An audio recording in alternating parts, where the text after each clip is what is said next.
procès qui a été très suivi par les médias ici au Rwanda, et ce jusqu'à la condamnation de Eugène Rwamucyo hier soir par la cour d'assises de Paris. Certains, comme le média en ligne Guihé, l'un des plus suivis dans le pays, ont même dépêché des envoyés spéciaux sur place pour suivre ce procès désigné d'historique ici dans la presse rwandaise. En effet, Eugène Rwamucyo est le 8e Rwandais qui a été jugé en France pour des crimes liés au génocide des Tutsis. Aujourd'hui âgé de 65 ans, l'ancien médecin a été condamné à 27 ans de réclusion criminelle, notamment pour complicité de génocide et complicité de crimes contre l'humanité.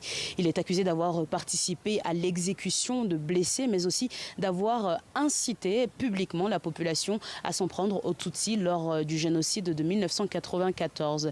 Comme par exemple dans un discours qu'il a prononcé le 14 mai de la même année à Boutaré et qui a été diffusé sur la radio Mille Collines, un outil de propagande du gouvernement génocidaire. Les plus de 750 parties civiles de ce procès, dont l'association des victimes du génocide, Ibuka, se réjouissent de cette condamnation, mais espère que les autres dossiers concernant le génocide des Tutsis seront vite traduits en justice. 30 ans après ce génocide qui a causé la mort de plus de 800 000 personnes en seulement 3 mois, une quarantaine de dossiers de suspects résidant en France sont encore en cours d'instruction.